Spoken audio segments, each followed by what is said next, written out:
Welcome to the Mind of Business Success podcast. I'm your host, Alicia Cramer. I have Derek with us today. We're going to get into growing your business. And I know we're going to talk a little bit about the psychology of sales and how you had a huge mindset shift that has drastically increased sales in your business. I'm really looking forward to getting into this conversation. Welcome to the show, Derek.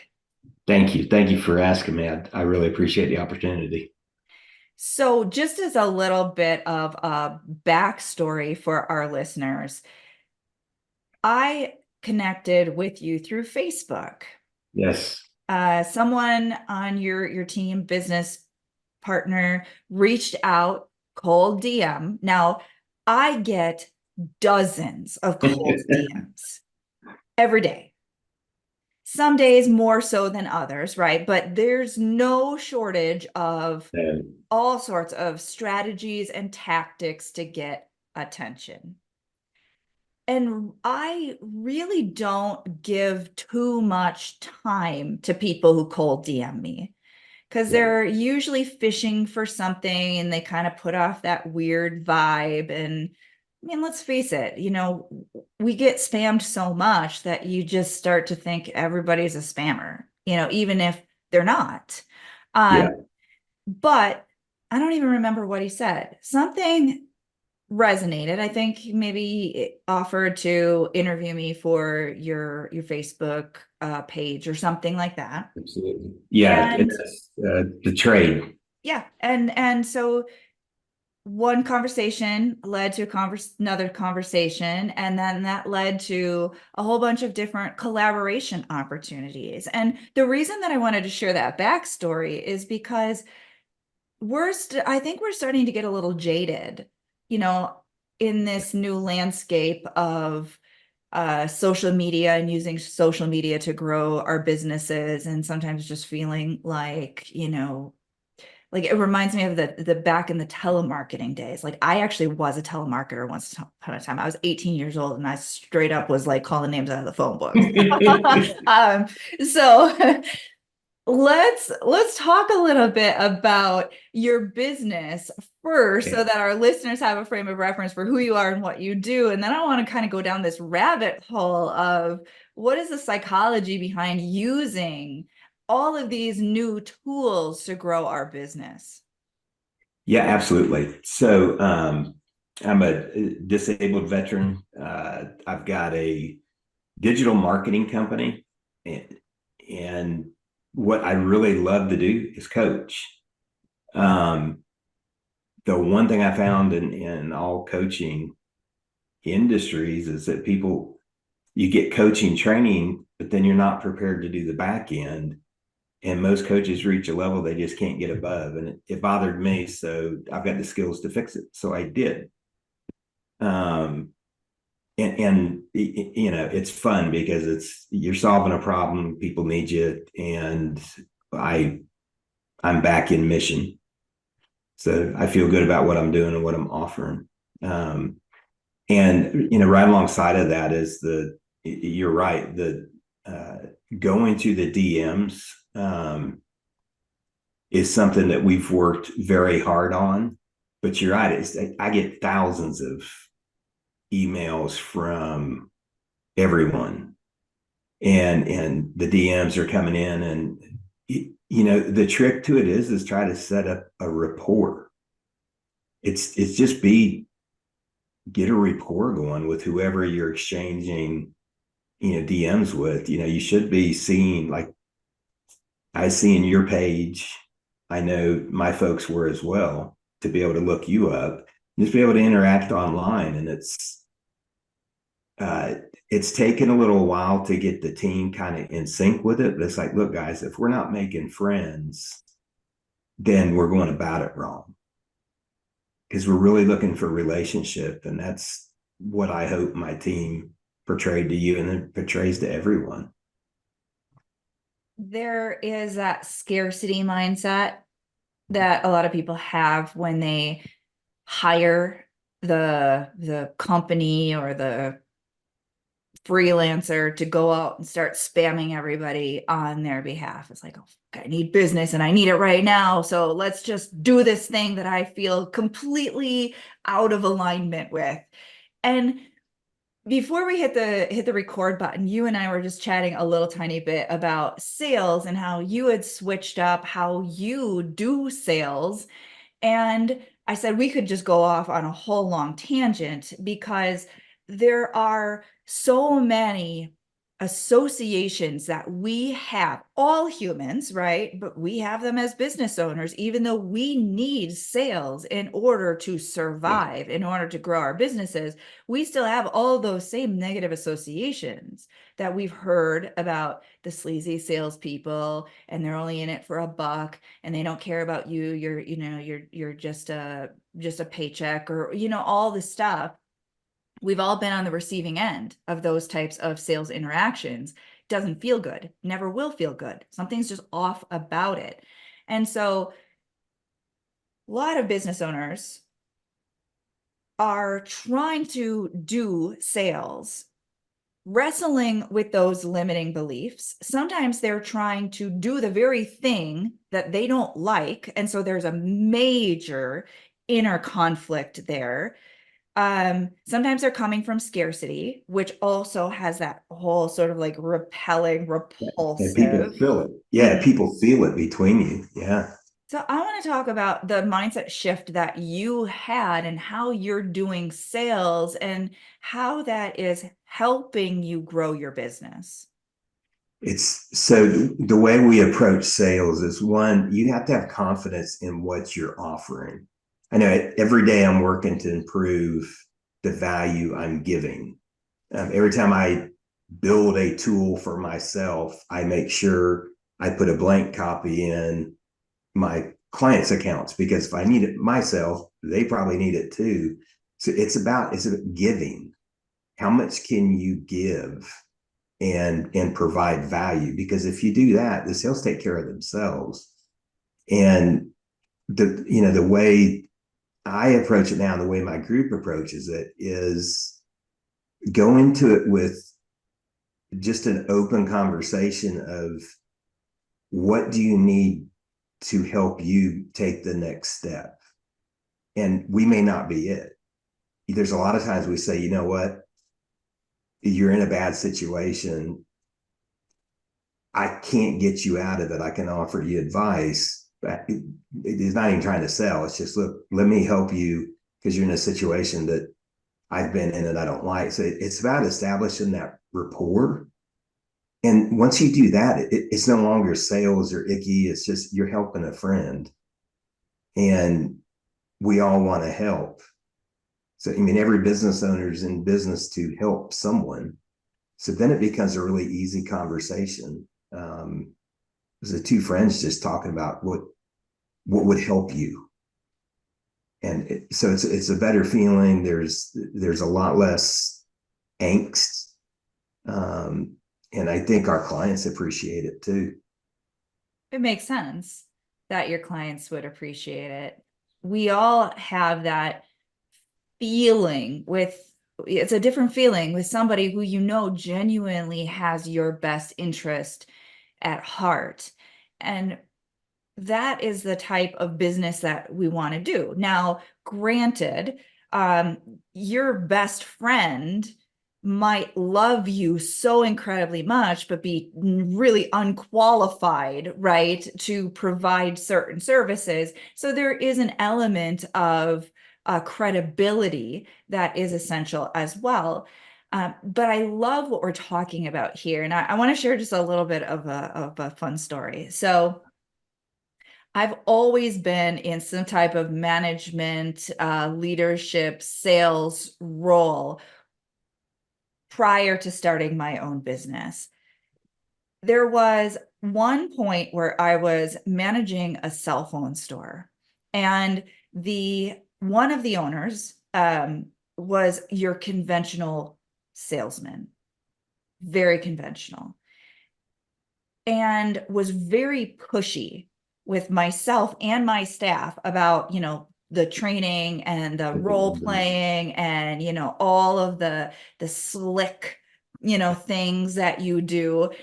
And, you know, I remember I was still fairly new in that role. And so, I'm trying to be respectful and kind of like find my place, as both the manager, but also, employed by this individual. Right. And so I tried a little bit, and I just couldn't shake how off it felt to me. And one day I was just like, fuck this. I'm not doing this. I'm doing it my way. And I just started to be nice to people, genuinely care about people, because that's Yeah. who I am. And our sales skyrocketed. And Always. and you mentioned Grant Cardone, and I mean, I love Grant. I've taken some of Grant's programs. He's kind of like a love him, hate him type of person. There's a lot of things I don't necessarily agree with, but I mean, talk about a big thinker, and really Yeah. just going for it. And he genuinely does want to help people, but some of his approaches, are a little bit incongruent, out of alignment for some people. But it is that sort of like mentality, like wrestle them to the ground, follow up 100 times, like get, and that is so like me centric.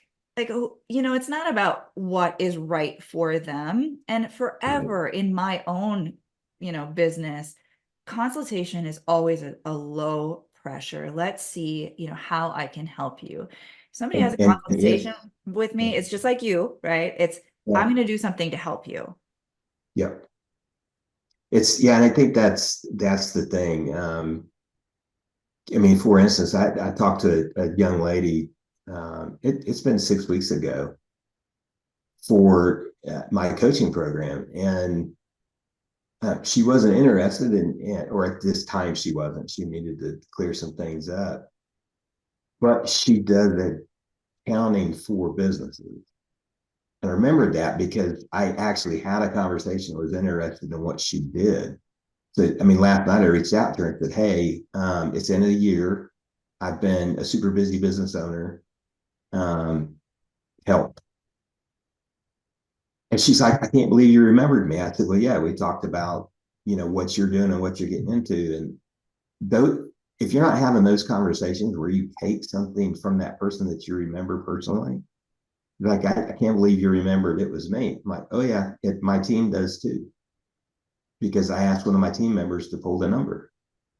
And it's a completely different conversation. And I love Grant too. I've listened to all this stuff and taken courses. I'm just not a high pressure person because I don't like to be pressured. So let's talk about what you're doing in your business to help business Absolutely. owners. So I've got a digital agency, and it's um, primarily I serve coaches. I'm also branching out into some other service type industries, but primarily service industry. Um, Most businesses, I mean, you can get Calendly to do your calendars, and you can get QuickBooks to do your books. A lot of businesses aren't super super technical when it gets to following up on your list, putting your automations in, having a funnel and a landing page where people can go get lead magnets, get more information about your business.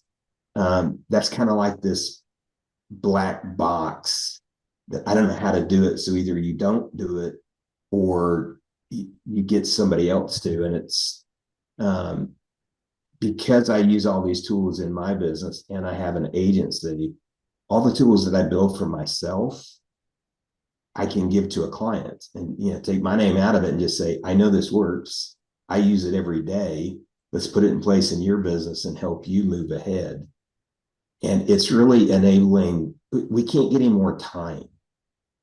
Time is the most valuable resource. So it's really a way of how do I give you more time by taking away the things that ought to be automated and really enabling a business to succeed in that realm. I love that. there are a lot of conversations taking place on this podcast about the very true fact that we're good at what we do. We're not good Right. at everything in our business. We can't be good at everything in our business. Some people really try hard to their downfall. Yes. But the sooner we're able to embrace and leverage other people's expertise, other people's genius, implementing systems and strategies that in some cases completely automate pieces of our business. Now we're building a really solid foundation for growth and expansion in our To business. scale. Yeah, Mhm. to scale. That's the whole idea. I just had a coach talk to me that she's making $500,000 a year, but she has been for a while. She can't get above it. I'm like, the reason you can't get above it is because you're cutting and pasting Zoom links every time you have a meeting. You're out of time. Let's automate that so that you're not, that's all handled behind the scenes. And it's really, you'll reach a point where you can't scale beyond it without the automations in place. And so that's really what it's about, is do it from the beginning, and it's a lot easier to grow. Now, I want to talk to you as the business owner. Yes. I know that you are incredibly passionate about what you do, passionate about helping people. Passion alone can get us quite a ways, but sometimes we have to do some of that deeper work to get out of our own way. Yeah. So, are you willing to share with us something that you had to work through in your own mindset to get to where you are today? I, I absolutely will. As I mentioned, I'm a disabled vet, and I've struggled with PTSD over the years. And um, it can have a very negative effect if you allow it to. And I did for a long time. Um, it wasn't until I started doing some really deep inner work that was really, really uncomfortable, and giving myself permission to succeed, permission to know I can call myself an authority with ease. That work was super hard to do. If I hadn't done it, I wouldn't have a chance of business thriving. It just can't happen when no business can move beyond the trauma of its CEO. And in this case, it was actual, um, yeah. So that's been the biggest thing. I had to get out of my own way there, and get to where I felt comfortable promoting myself. The answers to that type of question are always so interesting because some people are coming at it from a perspective of like, oh, I had to uplevel my mindset so that we could get from a six-figure business to a seven-figure business. Some people are like, oh, that imposter syndrome, that's real shit. Like, when I started actually really growing rapidly and hit these new financial milestones, like the imposter syndrome like kicked in hard Yeah. and I had to work through that. You talk about PTSD, and some people may say to themselves, whoa, I don't have anything as extreme as that. But we had a Yeah. previous conversation once, and I was talking about financial trauma. Now, it's interesting because I've been working with business owners exclusively for over a decade now, but I've been doing this type of work since back in 2006. So I've worked with a lot of people on a lot of different challenges. And what I found is that we do have a tendency to hold trauma, if you want to call it that, from watching our parents struggle financially, or feeling like an outcast, being the kid that was bullied, or just feeling like they never picked you, right? I mean, I was a kid who was always picked like second to last in dodgeball. Now, mistake on them, because I was a farm girl and I could have kicked anyone's ass, right? But that sort of becomes part of our identity. Yeah. And we have to do that deep work. And sometimes it really hurts. And when I'm working with someone, sometimes they are shocked at just how much emotion comes up when they start to look at those beliefs. So I imagine you probably had to go through a lot of that on your healing journey. Yeah, and let me say, just for everyone's clarification, trauma is trauma. It doesn't matter, and it doesn't matter if it was a one-time event or an extended event. The only difference between the different type of trauma survivors that I've worked with and been around is their triggers. But the feelings in your body, the effects on your health, that's all the same. I don't distinguish anymore between I went through this and somebody else went through that. It's trauma's trauma, and we've all got some. But yeah, the work, first you have to admit and be willing to do the work. That was my biggest problem. I had to admit publicly that I had a problem. And until I did that, I couldn't, because I was hiding. You never be successful if you're hiding. Um, so yeah, I mean, and it's whether it's you have a problem with money, whether you had a rough childhood, whether you got things left over from bullying, so you're hard to have a command presence. All that stuff takes the same amount of work. It's in our default mode. You gotta break free of that to just move forward. Your triggers are just different. It's no less hard. Um, it just looks a little different. It's a powerful message. And I love that you are giving people permission to get help. That's one of the biggest things that has held me back. Is one of the biggest things that I see hold other entrepreneurs back is we hold so much shame about what we perceive to be wrong with us that we will try to hide it, and we will not get the help that we need. And that slows our growth. It slows our progress. It keeps us stuck and stagnant. And at some point, you just gotta drop the ego and say, I am committed to this for me and for the people that I love.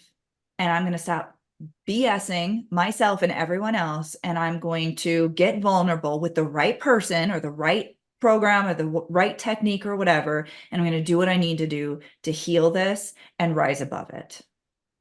Yeah, it really is. And the fact that I'm giving people permission is a concerted effort. I'm tired of losing my brothers and sisters. So it is a passion, but a reel just came up on my Facebook. I went out publicly with my PTSD 2 years ago this weekend. My life has radically changed since I did. Just doing that publicly gave me permission to not be okay. It's only when when you feel like it's okay that you can start to heal. So yeah, that's a huge mission of mine, is working with vets and trauma survivors. Yeah. And I am so humbled by how you give back in your business to help others. Let's talk about that for just a moment, because I like to remind the aspiring entrepreneur, especially, that when you start to create success for yourself, now you have the resources to give back and help lift others up. So, can you talk a little bit about that for a moment? Yeah, I sure can. My passion project is trauma survivors. So when I take on a client, I will sponsor a trauma survivor, because there's a lot of people that have a difficulty working outside the home, and it can be all powering. And I know especially for vets, that fact of not feeling like you have a purpose or not having dignity because you're not able to provide can be so defeating. And I think it's just the same with anybody else that kind of gets homebound. If you can break through that and give people their dignity back, they can start to heal. And so for me, I can do this online from anywhere, and I can help people to heal, to get their dignity back, and to start moving back up instead of continually moving down. It's a spiral that you gotta break out of, and this is one way that I can offer a hand to lift others up. This is a perfect opportunity for me to ask how our listeners can connect with you. So I know you've got a freebie, but I also think that it's worth mentioning that you offer an incredible service. And when you bring on a new client, you are giving back. And I think that's such a beautiful thing. And so when someone works with you, not only are they benefiting from what they get out of working with you, but they're also helping another person. Yeah, it's all about giving back. Excuse me. The name of my agency is DVET Digital, so dvetdigital.com. If you're interested in coaching, you can look there. Traditional marketing, you can stay on the main site. But it's pretty easy to get a hold of me. I have a public Facebook page under Koz Derek. You'll know all about me in about a minute of scrolling, because I literally don't hold anything back. I'm just raw. This is me. I showing up now the way I hopefully show up online. I just, kind of let it go. So yeah, please reach out. And if anyone's struggling with trauma and they need someone to talk to, you can always get a hold of me. I never not take calls. So I want to thank you, Derek, for being with us, for sharing so vulnerably, and for giving some people hope who may be struggling with their own version of trauma, who maybe knows intuitively that they need to reach out and they need to get some help, and just haven't felt like they had permission to do that. And it's not so much about other people's permission, right? It's just about the influence that other people have on us. And sometimes when we see someone who's been through what we're going through and they're saying it's okay, we're able to give ourselves that permission. it honestly, that's what it is. It's nobody else giving you permission. It's you saying, I give Derek permission to not be okay. So yeah, absolutely. And then please reach out. I mean, I've had so many people in the past 2 years come forward and just, I never knew, but can I talk to you? I'm like, yeah, of course. This has been a beautiful conversation. We got into a little bit of sales, a little bit of, the tactical business stuff, and got a little deep, but I think it is a great conversation. And I thank you so much for being with us. And of course, got to thank all of our listeners. You know, we're doing this for you. If you haven't already subscribed, make sure you do so. And until next time, we will see you in the next episode.